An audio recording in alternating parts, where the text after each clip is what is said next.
যাই হোক, আমি যেহেতু যাচ্ছি, ও মাই গড বন্ধুরা, আসসালামু আলাইকুম এভরিওয়ান, কেমন আছেন আপনারা? আশা করছি ভালো আছেন। আমি আলহামদুলিল্লাহ আপনাদের দোয়া আল্লাহর রহমতে ভালো আছি। সো বন্ধুরা, আজকে একটা ইম্পর্টেন্ট বিষয় আপনাদের সাথে শেয়ার করব। আমি আমার এক প্রয়োজনে এক জায়গায় যাচ্ছি। সো ভাবলাম যে যেতে যেতে আপনাদের সাথে একটা বিষয় শেয়ার করি, যেটা হচ্ছে মোটো ব্লগিংয়ের বিষয়টা। আমি ফার্স্ট যখন মোটো ব্লগিং শুরু করি তখন অনেক কিছুই আমি ফলো করতাম। যারা যারা এর আগে মোটো ব্লগিং করতো তাদের কাছে বিভিন্ন টিপস আমি শেখার চেষ্টা করতাম, তারা কীভাবে কী করতো। বাট এটা খুব বেশি ইজি একটা ওয়ে নো মোটো ব্লগিং করাটা, এটা অনেকটাই টাফ বিষয়। যারা ফার্স্ট টাইম স্টার্টিং করতে যাচ্ছেন মোটো ব্লগিং, সো তাদের জন্য অনেক ইম্পর্টেন্ট হবে ভিডিওটি। আপনারা আমার ভিডিওটি যারা নতুন দেখতেছেন তারা ফেসবুকের পেজে ফলো দিয়ে রাখুন এবং ইউটিউবে আপনারা সাবস্ক্রাইব করে পাশে থাকুন। আশা করছি আমার ভিডিওটি আপনার কাছে ভালো লাগবে। সো যে বিষয়টা শেয়ার করতে যাচ্ছিলাম, বিষয়টা হচ্ছে আমরা যারা মোটো ব্লগিং করতে যাচ্ছি বা ব্লগিং শুরু করবো চিন্তা ভাবনা করতেছি, মাথার মধ্যে এই চিন্তাটাই ঘুরতেছে। আমার মতো আমি অনেক চিন্তা ভাবনা করে লাস্ট শুরুই করলাম। বাট এটা যারা আপনাদের বাইক আছে, বিশেষ করে বাইক রাইড যারা করেন, বিভিন্ন প্রয়োজনে বাইক রাইড করতে হয়, তাদের জন্য ভিডিওটি মানে মোটো ব্লগিং করাটা খুবই ভালো দিক মনে হবে। বাট যারা বিজি থাকেন, বাইক নেই বা এইসব বিষয়তে চিন্তাই করা যায় না। আচ্ছা, বিষয়টা হচ্ছে মোটো ব্লগিংয়ের ক্ষেত্রে আপনারা যখন বাইক রাইড করবেন তো হেলমেটটা তো অবশ্যই পরিধান করবেন। হেলমেট ছাড়া ব্লগিংয়ের যে কমপ্লিট একটা ভিডিও বা ভিউজ, এই বিষয়গুলো আপনারা ক্যাপচার করতে পারবেন না। সো আপনারা প্রথমেই তো মোটো ব্লগিং করার জন্য একটা হেলমেট তো অবশ্যই লাগবে। হেলমেটের মধ্যে আপনারা যখন অ্যাকশন ক্যামেরাটা সেট আপ করবেন, সেই ক্ষেত্রে আপনার অনেকে হয়তো লাইভ কথাবার্তা বলে বা অনেকে আবার ভয়েস ওভার দেয় বাসায় গিয়ে। প্রথম আমার কাছে মনে হচ্ছে যে আপনারা যদি যারা প্রথম শুরু করবেন তারা সাথে সাথে ভয়েস ওভার না দেওয়াটাই আমার কাছে মনে হচ্ছে খুব গুড আইডিয়া। বাট যখন আপনি একটা বিষয় বাইকে রাইড করবেন, পাশাপাশি আপনি কথা বলবেন, তখন আপনার মাইন্ড হয়তো অন্যদিকে সরতে পারে। এই ক্ষেত্রে আপনার হয়তো অনেক ধরনের সমস্যা আপনি ফেস করবেন, হয়তো অ্যাক্সিডেন্টের পসিবিলিটিটা অনেকটা থেকে যায়। সো যারা প্রথম আপনারা মোটো ব্লগিং শুরু করবেন তারা হয়তো আপনারা সাথে সাথে ভয়েস ওভারের চেষ্টা করবেন না। সো দু একজন থাকতেই পারে একটু ভিন্ন নলেজে, তাদের হয়তো এক্সট্রা নলেজ পাওয়ার থাকে, তার কন্ট্রোলিং ক্ষমতাটা অনেক আছে, তো তারা করতেই পারে। বাট আমার সাজেস্ট হচ্ছে আপনার প্রথমেই ভয়েস ওভার দেওয়ার ক্ষেত্রে সরাসরি আপনারা এই চেষ্টাটা করবেন না। আপনার বাসায় এসে ভয়েস ওভার দিতে পারেন ভালোভাবেই। আর দ্বিতীয় বিষয়টা হচ্ছে মোটো ব্লগিং করার ক্ষেত্রে কিছু ভালো দিক। আপনি যখন বাইক রাইড করবেন তখন আপনার রাইড করার ক্ষেত্রে আপনার রাস্তায় বিভিন্ন ধরনের সমস্যায় পতিত হয়।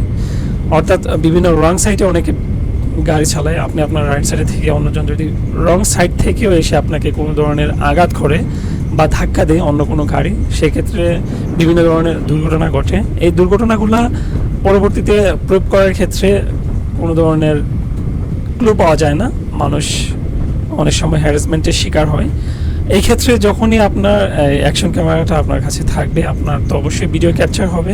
সেক্ষেত্রে আপনার বিভিন্ন ধরনের পজিটিভ এবং নেগেটিভ বিষয়গুলো আপনার এই ভিডিওর মাধ্যমে চলে আসবে। এটা একটা পজিটিভ সাইড আমার কাছে মনে হচ্ছে। তাছাড়া আপনারা যখন রাইড করবেন, আপনাদের যখন একটা ক্যামেরা হেলমেটে মাউন্ট করা থাকবে, সেক্ষেত্রে আপনার বিভিন্ন ধরনের বিষয় আপনার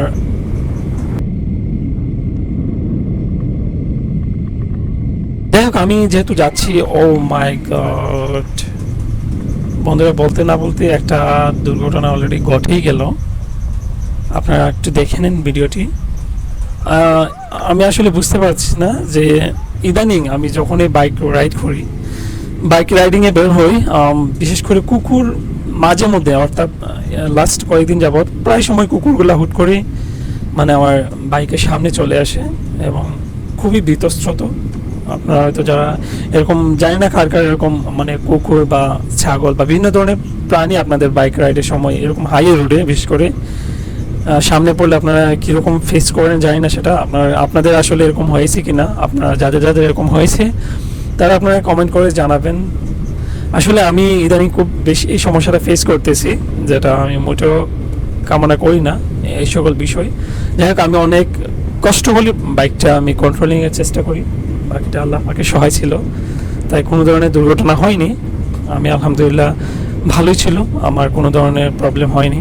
যাই হোক, আমি সবসময় চেষ্টা করি যে আমার বাইক রাইডিংয়ের সময় সর্বোচ্চ সতর্কতা অবলম্বন করে রাইড করার। কিন্তু আপনারা একটা বিষয় খেয়াল করবেন, আপনি যতই সতর্কতার সহিত বাইক রাইড করেন, কিন্তু দুর্ঘটনা যখন আসবে সেক্ষেত্রে আপনি মনে হবে যে আপনি একেবারে বুবার মতো হয়ে গেছেন। কীভাবে কী হয়ে গেল সেটা আসলে চিন্তাও করা যায় না।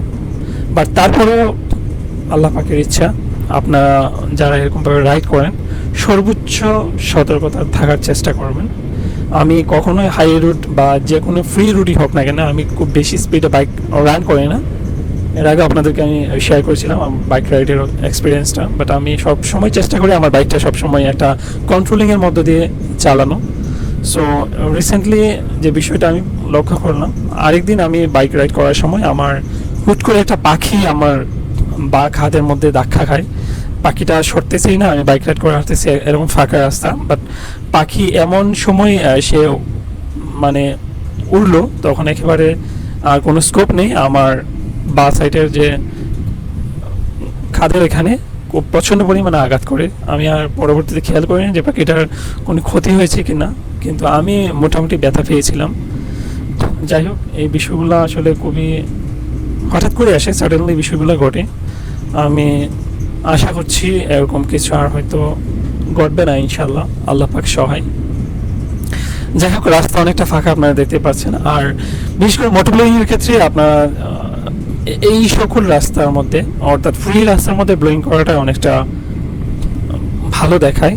আর ফ্রি রাস্তা তো সবসময় থাকে না, তারপরেও আপনাদের ওয়েদারটা একটা বিষয় আছে। ওয়েদার যখনই কিছুটা ভালো থাকবে, অর্থাৎ প্রচণ্ড রৌদ্র থাকবে না, তখন আপনার ভিউগুলো খুবই অসাধারণ আসবে। সো ওই জিনিসটা অনেকটা পজিটিভ একটা বিষয়। আর আপনারা যখনই বাইক রাইড করেন, আপনাদের এক জায়গা থেকে অন্য জায়গায় যাওয়া লাগে, তখন আপনাদের সামনের সাথে যখন একটা ক্যামেরা থাকবে, অ্যাকশন ক্যামেরা, আপনাদের তো এমনিতেই কাজের মধ্যে বের হয়ে আপনার গন্তব্যস্থলে যাওয়ার জন্য আপনি রওনা করবেন। পাশাপাশি আপনি যখন ক্যামেরাটা থাকবে, আপনার একই সাথে দুটা কাজ হয়ে গেল, আপনার একটা ভিডিও ক্যাপচার হয়ে গেল, ব্লগিংয়ের যে বিষয়টা। সো আপনারা চাইলে এই বিষয়গুলো মাথায় রেখে ব্লগিংটা শুরু করতে পারেন। আর ব্লগিং শুরু করার ক্ষেত্রে আপনারা হয়তো ভালো একটা ক্যামেরা আপনারা করবেন, সংগ্রহ করবেন। ক্যামেরা যদি ভালো না হয়, এই ভিডিওর যে কোয়ালিটি সেগুলো যখন আপনার বাজে আসবে, তখন আপনারা হয়তো ভালো মানে যে আপনার যে ফেসবুকে অনলাইন প্ল্যাটফর্মে যে আপনার দর্শক আছে, তারা হয়তো ভিডিওগুলো খুব পছন্দ করবে না। সো সেই ক্ষেত্রে আপনার ভালো কোয়ালিটির একটা ক্যামেরা তো অবশ্যই লাগবে। আমি সাজেস্ট করব, যদিও একটু টাকা বেশি লাগে, আপনারা গোপ্রো অথবা ডিজিআই ক্যামেরাটা সংগ্রহে রাখতে পারেন। এই দুটো ক্যামেরা হচ্ছে অ্যাকশন ক্যামেরার মধ্যে সবচেয়ে ভালো আমার জানা মতে। বাকিটা আপনারা হয়তো জানেন বা আপনারা যাচাই করে নেবেন যে ক্যামেরাগুলো কোন ক্যামেরাগুলো অ্যাকশন ক্যামেরা হিসেবে বেস্ট হয়। সো আমার ক্যামেরাটা হচ্ছে গোপ্রো, যদিও একটু অল্ড মডেল, বাট গোপ্রো ক্যামেরার স্টেবিলাইজেশন ভালো থাকে, ভিডিও কোয়ালিটি অনেকটা ভালো থাকে। আমি যেহেতু নিউ, আমার তো শুরুতেই খুব বেশি একটা ভিডিও করার ব্যাপারে আমার এতটা আইডিয়া নেই, পূর্ব এক্সপিরিয়েন্স নেই, বাট আমি চেষ্টা করি যাতে ভালোভাবে ক্যাপচারে নিয়ে আসা। অনেক সময় দেখা যায় যে আমার ভিডিওর সামনের দিকটা দেখা যায় না, ক্যামেরা অনেকটা অ্যাঙ্গেলে থাকে, আবার ঠিক করতে হয়। সো এই বিষয়গুলো প্রথম হয় অনেকেরই, আমার এরকম হচ্ছে। সো আমি চেষ্টা করব যে ধীরে ধীরে আমার ভিডিওর কোয়ালিটি, ভিডিওর যে অডিও সাউন্ড কোয়ালিটি, এগুলাকে ইমপ্রুভ করার। যেহেতু ফার্স্ট টাইম, হঠাৎ করে এগুলো ইমপ্রুভ করা যায় না, বাট আমি আমার সাধ্যমতো চেষ্টা করব। আর আমার যারা আমার অনলাইন প্ল্যাটফর্মে, যারা আমার ফ্রেন্ড সার্কেল আছেন, যারা আমার দর্শক আছেন, তারা আমার ভিডিওটি ভালো লাগে শেয়ার করে দিবেন।